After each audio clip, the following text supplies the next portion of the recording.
Chapter 1821. The Livingstons finally welcomed peace after that incident. After Knollys showed himself in public, the rumors about him getting abducted shattered. The media did not know what happened to him in Hannaston. King William received Knollys in the White Ivy Palace. When Knollys walked into King William's study room, King William was practicing calligraphy as he was very much into the kind of art. "Are you the one who did those things to the Livingstons?"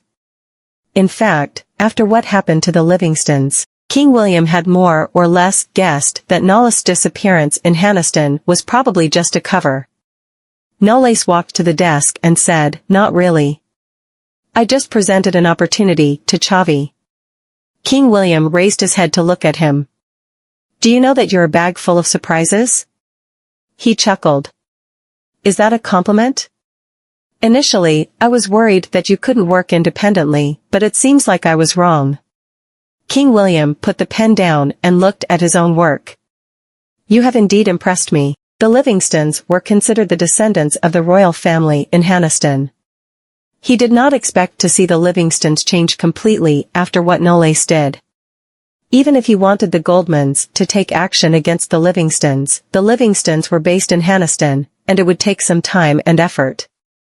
However, Knollys was able to make the Livingstons turn and fight against each other easily without anybody's help.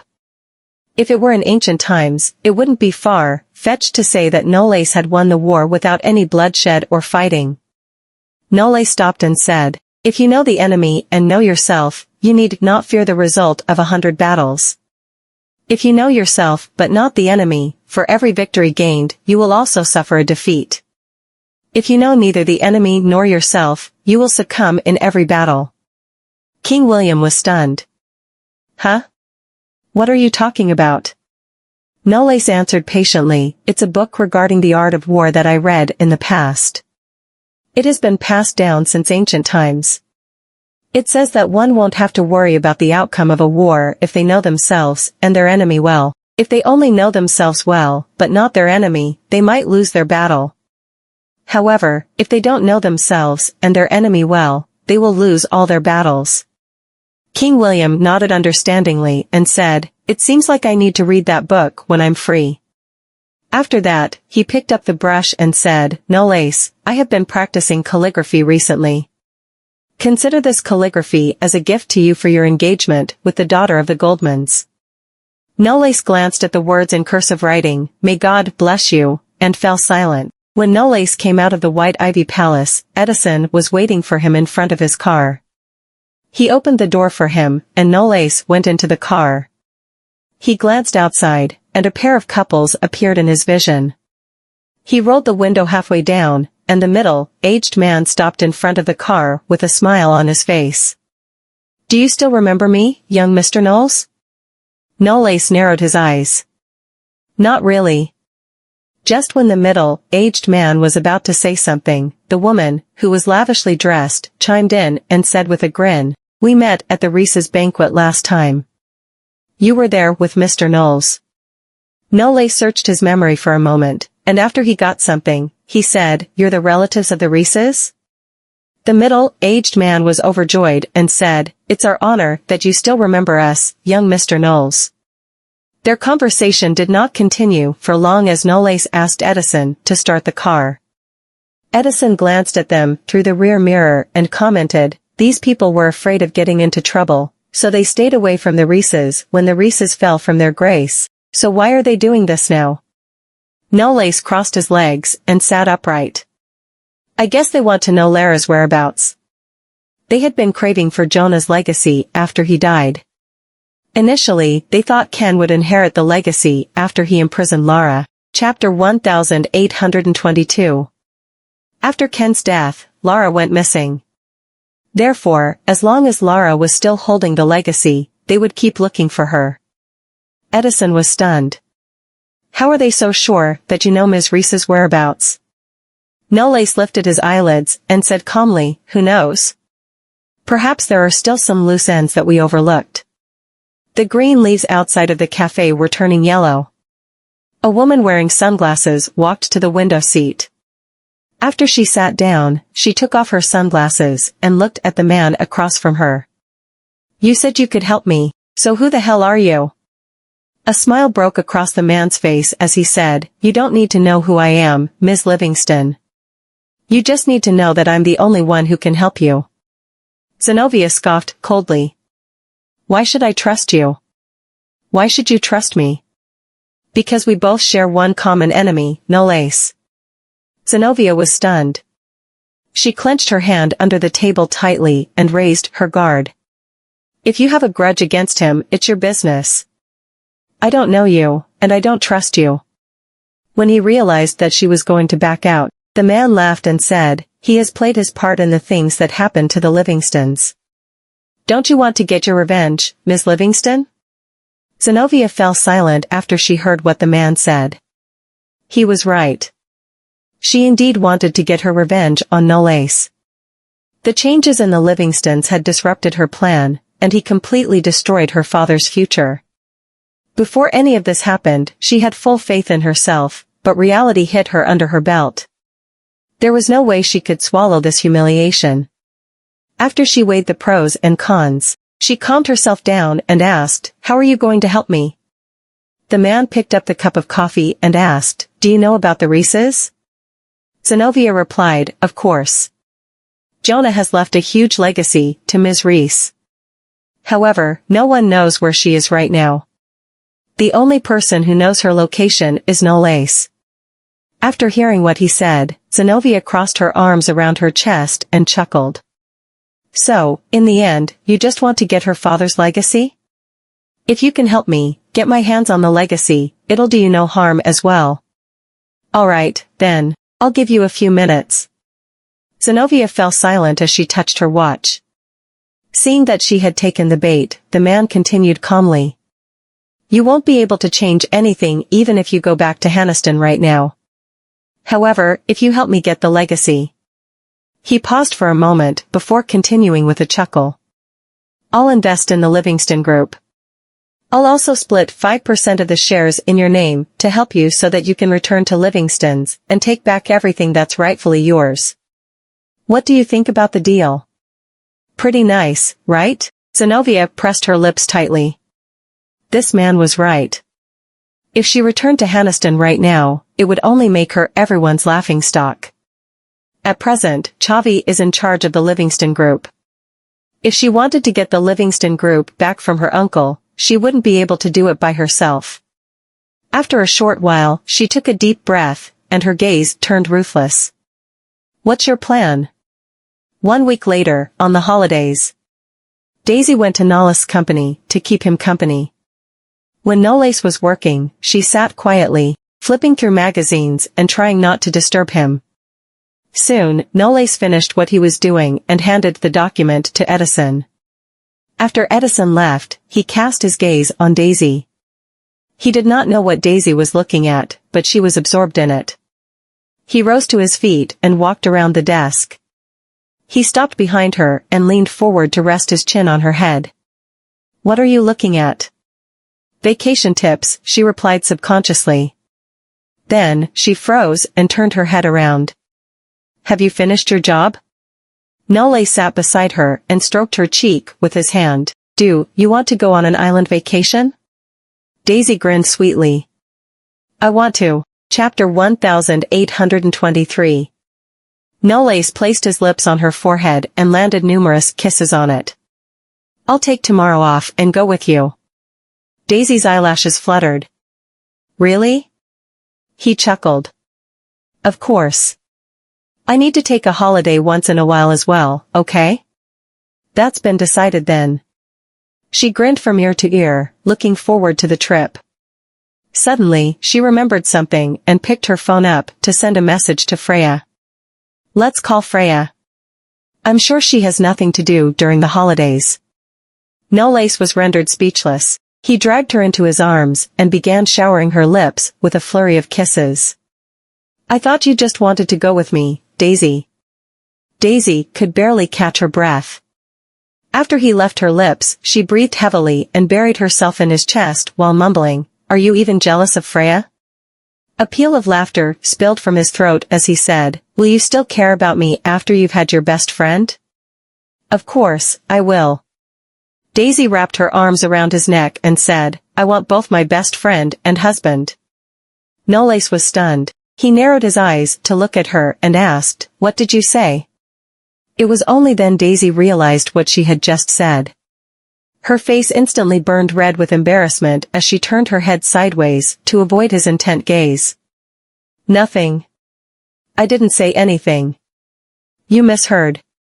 He nipped her chin with his finger and went closer to her. "Really?" "Yes. You must have misheard." There was no way she would admit it. Knowles held her lips between his teeth and bit hard. "Are you sure you don't want to say it again?"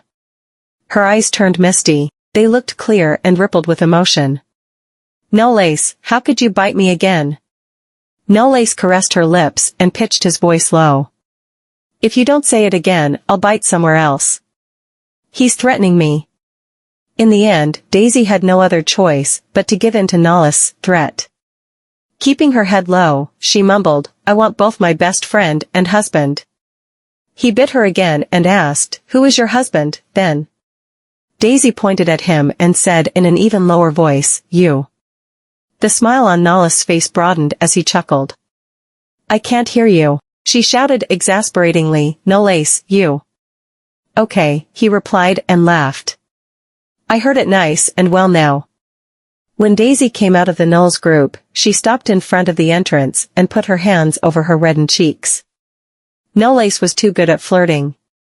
Either she would fall into his trap every time or would have to run away after being teased by him, and it was embarrassing. "No way. I've decided. I must get back at him next time." Inside a car that was parked not far away, Zenobia sat in the driver's seat and stared in the direction Daisy's car was driving away with a gloomy face. Daisy was the reason Knowles treated her this way. If Daisy was his weakness, she would like to see how long he would last before the Goldman's wrath if Daisy went missing. There was also a chance he would throw away his dignity and kneel in front of her, begging her to lend a hand to help him after 2 heavy blows. She couldn't wait for the day to come. At the Hilton Villas, Daisy began packing her stuff after returning home. Swimming was essential for a vacation to a tropical island, so she pulled out several swimming suits and fell into thought. She had to pick something nice and sexy. Unbeknownst to her, Waylon leaned against the door and looked at her. "Where are you going?" She jumped up in shock and tucked the black bikini with lace under the covers. She turned to look at Waylon and said with a smile, "I'm going on an island vacation with Freya. We will certainly go swimming, so I'm packing my luggage." He frowned. "Just the two of you?" And Nolly," she replied as she did not dare to lie to her brother. Waylon nodded. "Well, it's not a bad idea to relax since it's school break now." Chapter 1824. Daisy smiled. "Does this mean that I can go, brother?" Waylon looked at the swimming suit on the bed and pointed at it. "Bring this swimming suit with you. That one doesn't look good on you." Daisy was stumped and felt embarrassed. She did not expect that her brother would know about it. The next morning, Freya was waiting for her in the courtyard. Daisy pushed her suitcase out of the door. She was wearing a light blue halter dress with flower patterns, a pair of sandals with beads, and a wide-brimmed hat. She looked fresh and sharp. Freya asked, "Have you chosen your swimsuit?" She turned her head to look inside the house and went closer to Freya to whisper into her ear. "My eldest brother doesn't allow me to bring the bikini, but I secretly slipped it into my suitcase." Freya couldn't help but chuckle. "That's awesome. So what? Are you going to seduce Knowles?" "I'm not." Daisy replied, "There will be a bunch of bikini girls at the beach, and I can't be outdone by them." "Come on," Freya said as she knew what she was thinking, "I know what you want. You want my cousin to have a nosebleed when he looks at you later on the beach. Just admit it. There is nothing to be ashamed of." Daisy hurriedly closed her mouth. "Stop it, Freya." At that moment, a car stopped in front of the courtyard. The window of the back seat was rolled halfway down. Nolace was wearing a casual white shirt, which looked good on him. He had a pair of deep, set eyes and a piercing gaze. He looked more youthful and vibrant when wearing a light, colored shirt. The driver helped them put their suitcases in the trunk, and they both entered the car. The island resort was an hour and a half away from the city. After taking a short nap in the car, they arrived at the resort. The houses in the resort had a local design. Due to the terrain, all of the white, painted houses were clustered in the center of the island from high to low. There was an endless stretch of deep blue sea and sky around the island. The walls and corridors were all painted in different colors, and coupled with the churches and lighthouses on the cliffs, it was truly a sight to behold. The trio pushed their suitcases and walked through this town full of exotic atmosphere. Among the crowds passing by, there were many tourists and local residents. "Freya, look. What is that?" Daisy pointed at the stone bridge, not far away, curiously. Freya turned her head to see many colorful heart-shaped locks hanging on the bridge. Freya answered patiently, "That's called the Lover Bridge. It's a folk custom in this area. It's said that if you write your partner's name and yours on the lock and put it on the bridge, you'll be able to walk with your beloved for eternity." After that, she patted Daisy's shoulders and said, "It's useless to me, since I'm still single. Maybe you should try it out." Daisy replied seriously, "It's just one of their ways to scam tourists, right? I don't believe in that." Freya smiled but did not say anything. She walked past her and walked to the front. Daisy stood in the same place. Nobody knew what she was thinking. The lodge Nolace had booked was in the middle of the town. The location was high enough to have a good view of the sea and the town below. Daisy stayed in the same room with Freya, while Nolace stayed in the room next door. After taking their bath, they went downstairs to have their dinner as the night was falling. The town at night was like a pearl that was glittering on the cliff. After Daisy finished her shower, she walked to the balcony in her bathrobe. The whole town was as beautiful as a painting at night. It was unlike the brightly lit, bustling city. The entire town was filled with light, but it was quiet here, and she felt like she was in paradise. She turned her head sideways and was stunned. Nolace seemed to have just finished showering. He tied the bathrobe belt loosely around his waist, and Daisy could see his well-toned body through his lapel that he left wide open. He was standing by the couch, near the floor-to-ceiling window. Wiping his damp hair with a towel. Chapter 1825. Daisy couldn't peel her gaze away, no matter how she tried. She did not know how he did it, but he looked very sexy, even though he was just drying his hair. As he glanced across the window, Daisy was startled and squatted down to take cover. Her heart was pounding rapidly. If he knows that I'm looking at him, he might think I'm a pervert. Just when she was about to sneak back into her room, she heard the sound of the floor-to-ceiling window next door being pulled open. Then, a shadow loomed over her as he called out to her. "Daisy." Daisy froze and felt so embarrassed she just wanted to bury herself. She stood up, dusted her robe, and looked away. "The night view of this town is really nice." "Yeah, it's not bad." Nolace chuckled. "Are you here to watch the night view?" She was stumped and did not dare to look him in the eyes. "Of course, I'm here to admire the night view." "I see," he replied. "Is the view nice?" She replied, "Yeah, it's nice." "Is the view nicer, or am I nicer?" "You're nicer." Daisy paused abruptly. She just realized what she had said and just wanted to slap herself after meeting his smiling eyes. She lowered her head and mumbled pitifully, "I didn't do it on purpose. I just..." Perhaps she wanted to make herself look less embarrassed, so she said, "This is your fault too. Why do you have to dry your hair in front of the window? You knew I'd come out, so you're doing it on purpose." He chuckled and beckoned at Daisy. "Come over here." She took a small step forward. Closer. The two balconies were not far apart. She leaned slightly forward. "What?" Before she could finish her sentence, his lips fell on her. He grabbed the back of her head with his hand and deepened the kiss. Even though they were standing on different balconies, this kiss was even more intense and passionate than any of the kisses they had shared before in the past. Nollace released her and gazed fixedly at her red lips with the faint light. "Everything I have is yours, Daisy. If you want to see it, I'll let you see it." Her heartbeat raced into a gallop. She did not know where she should look right now. "Are you not going to let me sleep?" He would flirt with her whenever he could, and she couldn't stand it anymore. He chuckled. "Perhaps you need me to stay by your side and help you to fall asleep?" It took Daisy a long while before she realized what he was talking about. She then covered her face and shouted, "You Jack." Then, she rushed back into the room. Freya was reading a book inside the room. When she heard the series of footsteps, she lifted her head to see that Daisy had already buried herself in the covers of the bed next to hers. She closed her book and said, "TSK, dating on the balcony in the middle of the night. You guys sure have nothing better to do." Daisy poked half of her head out and said, "I can date wherever I want since I have a boyfriend." Freya froze for a moment. She put her book on the table next to her bed and turned off the lamp. "Humph. I really shouldn't have come." There was always a third wheel when there were 3 people, and now it seemed like she was the third wheel.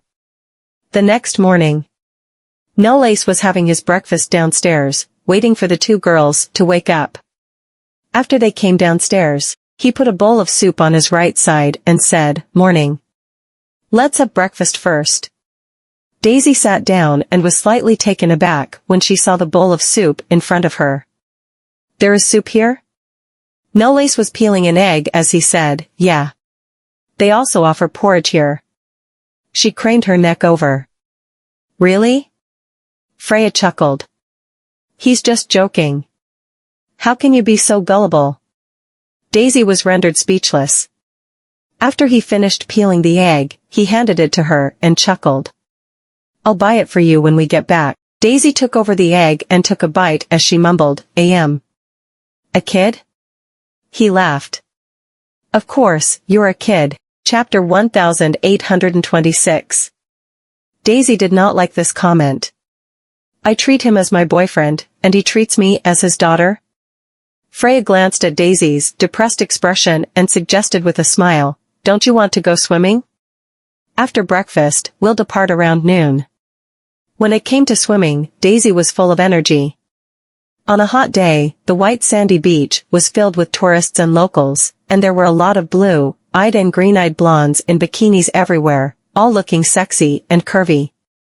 Daisy walked out of the dressing room wrapped in a bath towel. She was rather confident, but her self-confidence shattered in an instant when she saw those blonde beauties who looked voluptuous. "Daisy, why are you still standing here?" Freya had changed into her swimsuit and came out of the dressing room, tying her long hair into a ponytail. Daisy stared at her. The swimsuit on her body was a one-piece with a bare back, which looked much more conservative than hers. But she really had it all. Freya flicked her head. "Why are you staring at me? You have everything that I have too." Daisy retracted her gaze and pouted. "I think I'd better change out of my bikini." She did not want to embarrass herself in public. Freya stepped forward and pulled her towel off her body. Daisy was flustered and covered her body with her hands. "What are you doing?" Freya rubbed her chin and raised her eyebrows. "Are you still not satisfied with this figure of yours?" Daisy whispered, "Compared to them, mine is far from perfect." Freya chuckled and pushed her out. "Okay, don't feel so bad about yourself. Trust me, your figure doesn't look too bad." "Hey, wait," Daisy, who had not prepared herself mentally, was pushed out of the dressing room. Freya then grabbed her by her shoulders and turned her around, making her face Nollace, who was approaching them. "Nollace, I'll leave Daisy to you and head to the beach first." Freya pushed Daisy over to him and swaggered away. Daisy stood there, not knowing how to react. Nollace had a thin shirt on. She had seen his figure before, and it was too good to be real.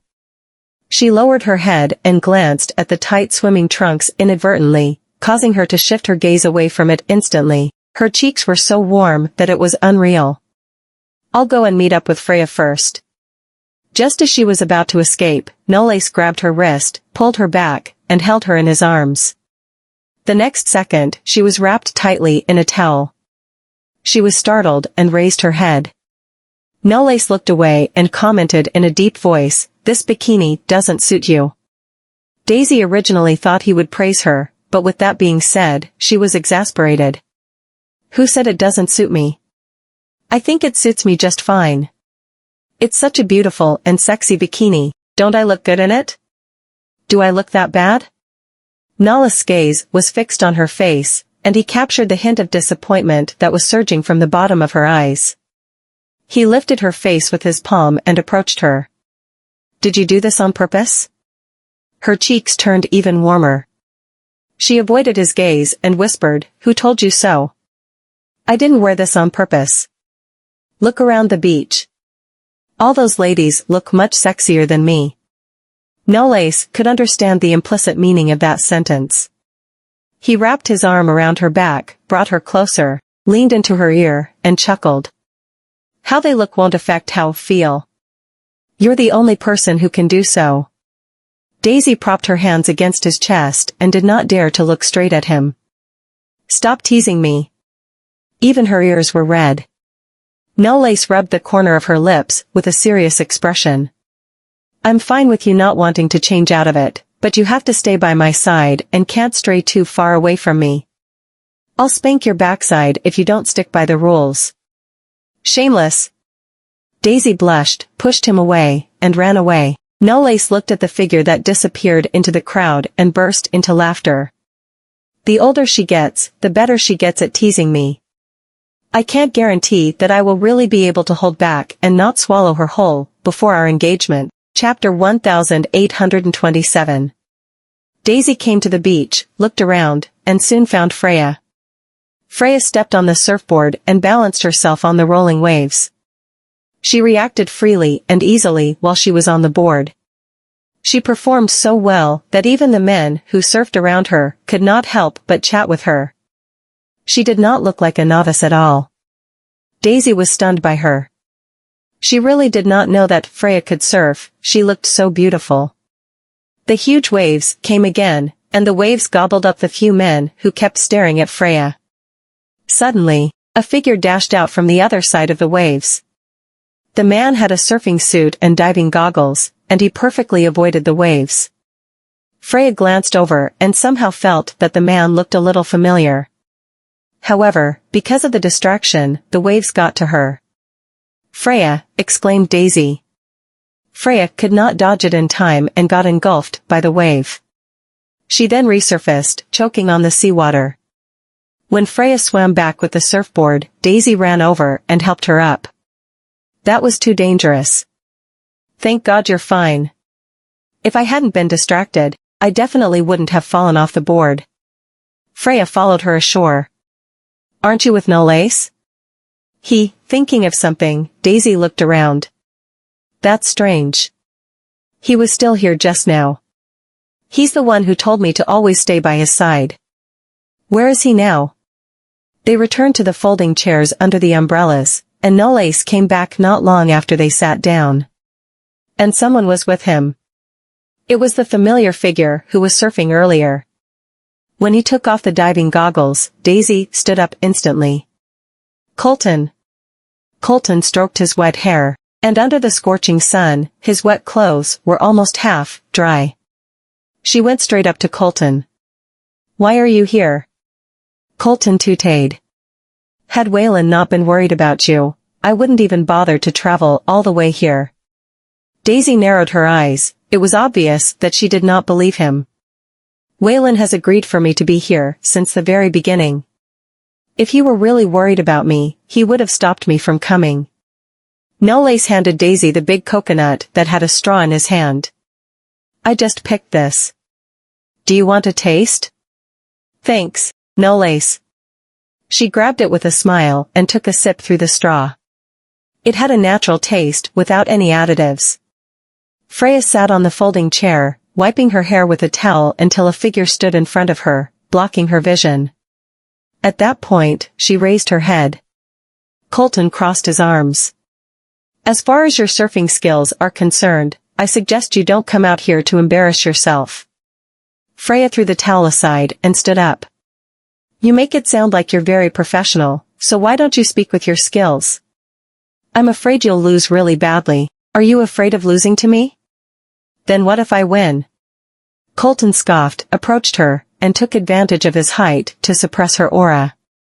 Since you want to challenge me, do you have the guts to agree to my request if I win? Freya took a deep breath. Shouldn't you name your request first? You're the one who should tell me whether you have the guts to agree to my request first. Who told you that I'm sure to be the one who loses? So why should I agree to your request now? You don't even dare to agree to a bet beforehand, and yet you have the guts to challenge me? It seems that you're not so confident after all. Freya laughed out of anger. Okay, but will you agree to my request too if you lose to me? He responded without any hesitation, of course.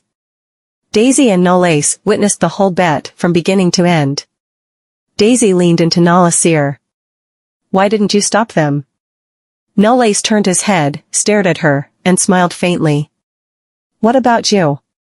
Why didn't you do anything? She curled her lips. There's no way that I can talk Colton down. I think Colton is planning to embarrass Freya in front of the public deliberately. Chapter 1828. Nolace rubbed the top of her head. That's their business. All we need to do is watch from the side. Daisy whispered to him, is this even the right thing to do? He laughed out loud. Freya and Colton really went surfing. The competition between the two was a prolonged battle. Whoever could survive the waves the longest would win. At first, both of them had their own advantages. They dodged the waves proficiently, and all the moves they made to achieve that looked extremely delicate. There were more and more onlookers, and in the end, only Freya and Colton remained on the waves as if they were on their home ground. Daisy looked terrified. One of them was her brother, and the other was her best friend. She really did not know which side she should side with. The higher the wave got, the greater the risk of them being engulfed and swept away by the waves, and the wave was catching up to the two of them. Freya was about to change her posture when her calf cramped all of a sudden, but that was when a huge wave gushed toward her, and she was swept into the ocean. Daisy noticed that something was wrong. After being overwhelmed by the waves, any surfer would be able to surface immediately under normal circumstances. However, the only thing that resurfaced was Freya's surfboard, and she was nowhere to be seen. She jerked Nolace anxiously. Nolace, something seems to have gone wrong with Freya. Nolace was about to dash into the sea, and that was when he realized Colton was nowhere to be seen on the ocean either. Colton had dived into the sea the moment Freya was caught in the waves. He stretched out his hand, grabbed Freya's arm, wrapped her in his arms, and dragged her up onto the surface. When Freya got engulfed by the wave, she was caught off guard and did not have the time to take a deep breath and hold her breath, so she choked on seawater very badly. At that moment, a burning sensation spread like a forest fire across her nasal cavity and throat. Just as Colton was about to let go of her, she clung herself to him instinctively. Don't let go. I have a leg cramp. When she hugged him, physical contact was inevitable. As for Colton, he froze for a few seconds, looked away, and his ears flushed. Don't keep that to yourself, you dumb *SS. He took her back to shore. Daisy ran forward and supported her. Freya, are you injured? I'm fine. It's just that I have a leg cramp. It'll be fine. Freya allowed her to help her as they limped back to the chairs. Her hands were still shaking from the thrill just now. Back on the folding chair, Daisy thought that she was shivering because she had drenched and was feeling cold, so she wrapped the towel around her. Freya sat in the chair, wrapped herself in the towel, and beads of water rolled down her pale cheeks that did not have a trace of blood at the moment. In the evening, back at the resort, Freya stayed in her room to rest and did not go out with them for dinner. They found a diner nearby, and its atmosphere was not too shabby. Daisy flipped through the menu and ordered some food, casually. She then handed the menu to Colton, but Colton did not grab it from her as if he was daydreaming. "Colton?" She called him out. Knowles was also staring at him. Colton came back to his senses and pushed the menu back to her. "You can order anything. I'll eat whatever you order." She glanced at Knowles, and he responded with a smile, "Me too." "Then I'll order something for Freya too. I'll bring it back to our room later." She summoned the waiter. Colton glanced at her and could not stand her actions. "Are you telling me that she doesn't know how to come downstairs and grab something to eat? And she needs you to serve her like a maid? That woman, if she loses, she loses. There's no need to put on a show." Knowles picked up the water glass, drank slowly from it, and made a pregnant statement. "Mr. Goldman, your prejudice against Freya seems a little too much, doesn't it?" Colton's expression dimmed. "Is being nosy a hobby of yours?" He scoffed abruptly and put down the glass. "She's my cousin. How does it make me a nosy person if I care about her?" Colton did not speak, and the two of them exchanged glances, setting off a tense atmosphere. Daisy returned the menu to the waiter and reprimanded them helplessly and angrily. "Are you two here to eat or to quarrel? Just how old are the both of you? How can the both of you still manage to act this childishly?" Chapter 1829. The two glanced at her in unison. "Who are you referring to as childish?" The two actually became such a tacit duo all of a sudden at such a critical moment. Daisy was rendered speechless. On the other side of the region, Freya went downstairs to a nearby convenience store to buy a few beer cans and snacks. When she went to the cashier to pay for the groceries, she heard someone making a call. "Don't worry, the heir of the Knowles and the daughter of the Goldmans are staying in the resort. I have already found the hotel where they're staying. We plan to make a move on them in the next few days. We'll never let them leave the resort alive." Freya froze in place and turned her head cautiously. The man standing outside the convenience store on the phone was smoking a cigarette, and two other men were standing right next to him, one of whom had a tattooed arm. All of them seemed to be bad news. Their targets are Daisy and Knowles? Just when she was a little distracted, the cashier suddenly asked her, "Miss, do you need anything else?" The cashier's question instantly attracted the attention of the three men outside the door. When they were about to turn their heads and look into the store, Freya quickly avoided their gazes. In order not to be noticed, she did not even take a look at the shelf and took a box off it immediately. "I'll take this too." "How much is it?" Her focus was not on the box at all, but on keeping herself as calm as possible. The clerk thought she hesitated for so long because she was embarrassed to make the purchase. Thus, when checking her out, she chuckled and teased her. "I guess your boyfriend must be a very young man." Freya did not know why she would say that to her. "What are you talking about?" She was bewildered by the cashier until her gaze landed on the box. Freya's cheeks flushed instantly, but the cashier had already placed the box into the bag and handed it to her. "Please come again if you have other needs." When she turned around and was about to leave, the three men standing outside the door were no longer looking at her. She relaxed a little, but did not dare to let her guard down completely, so she could only bite the bullet, pull the door, and leave the store. However, after taking a few steps forward, a person stopped her from behind. "Wait a minute." A chill shot up Freya's spine, her back stiffened, and she did not dare to look back. The man approached her, stretched out his hand, and turned her face. "TSK, you look familiar to me." Her palms were covered in a cold sweat. "I mustn't be found here.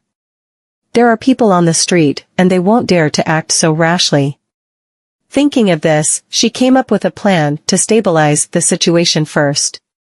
She grabbed his hand, flung it away, and smirked. "The way you flirt with a lady is too old-fashioned. You won't be able to get yourself a lady with that opening." The man took a closer look at her.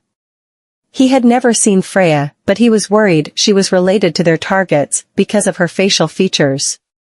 But seeing that she was purchasing a box of condoms just now, he thought she was just another promiscuous woman. Thus, she should have nothing to do with the daughter of the Goldmans and the heir of the Knowles. He grinned, and his gaze turned malicious. Would you like to try another man out? I think your boyfriend isn't competent enough to satisfy you. Freya held back her disgust and smiled. Are you as good in bed as my man? The man wrapped his arms around her waist. How would you know if you don't try me out first? Freya was about to coax him into the room to wait for her and take the opportunity to call Knowles and the others when a voice came. Freya Pruitt. Freya was astonished. She turned around and looked in the direction of the voice. Colton was standing not far away from her with the packet of food in his hand, and he had seen everything that had just taken place between her and the man. His gaze looked stern and cold, and his attitude was different from the usual this time around as it was filled with disgust. I'm not, she wanted to explain subconsciously, and she did not even know why she would want to do so. It was as if she did not want to be misunderstood. Colton dropped the packed food directly at her feet. I think you don't need anything else to eat now, do you? He turned around and was about to leave when Freya realized that something was wrong. She had to get herself out of this mess first. Wait. Chapter 1830. Freya sprinted toward him, caught up to him, did not care about anything, and hugged him from behind. Honey, please listen to me, she shouted at the top of her lungs.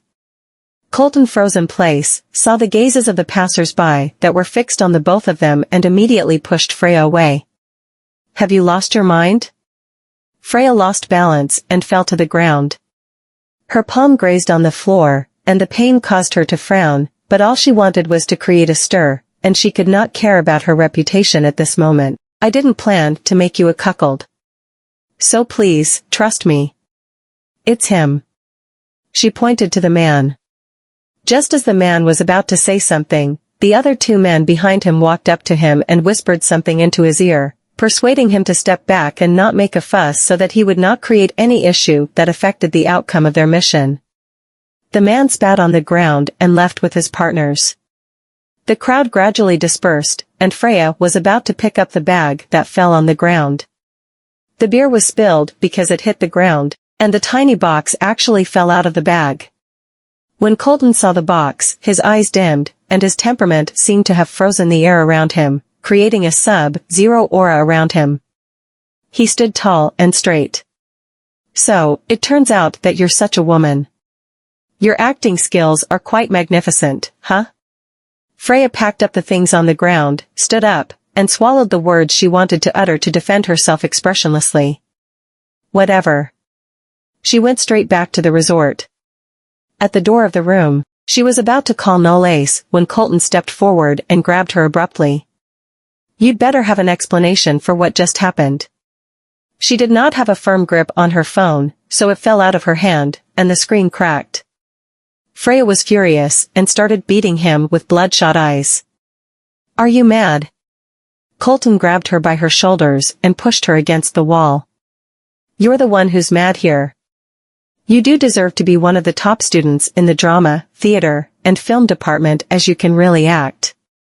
You've even managed to fool my brother. After thinking about it, he could not ignore the incident that had just taken place in front of his very eyes. He had been played by such a woman for the first time in his life. I don't have time to explain to you now. Freya's chest heaved violently as she pushed him away and went to pick up her phone. Colton tightened his grasp, jerked her backward, and pressed her against the wall again. Freya Pruitt, if you don't give me a clear explanation now, I'll make sure you suffer big time. Freya took a deep breath. Someone wants to make a move on your sister and Knowles. It's the three men from earlier. He laughed out of wrath. I dare you to continue to make things up. I'll stay here and see what kind of story you can make up to defend yourself. Freya pushed him away. I've explained everything to you. It's you who don't believe me. Do you plan to wait until something happens to them before you choose to believe me? Colton pursed his lips, stared at her for a moment, and said nothing. Freya went to pick up her phone. Although the screen was cracked, it was still functioning. She called Nolace. The call went through after a long ring, and she asked, "Where are you now?" Nolace told her that they were still outside. Freya breathed a sigh of relief and leaned against the wall. "Be careful. Someone has their eyes on you and Daisy. They're planning to make a move on you too." As soon as she said that, Colton discovered something. He quickly dragged Freya into the room, locked the door, and pulled the room card out of the outlet. Freya was startled. "You." He covered her mouth. "Don't talk." The three men returned to the resort. "Yes, if it weren't for that B*TCH who wasted so much of my time and caused me to almost lose my cool. Bro, the woman from just now, her boyfriend looks rather familiar." Colton, who was behind the door, listened vigilantly to the movement coming from the other side of the door. Hearing what they said, he lowered his gaze and glanced at Freya. Freya clenched her phone tightly in her palm. She was on full alert and had no time to care about him at all. They stopped in the corridor. One of the men took a huge puff off a cigarette and turned around. "Now that you mention it, he does look familiar." Another man interrupted the two of them. "It doesn't matter whether he looks familiar or not. Our targets are the heir of the Knowles and the young lady of the Goldmans. I've looked into their schedule and found out that they're staying here."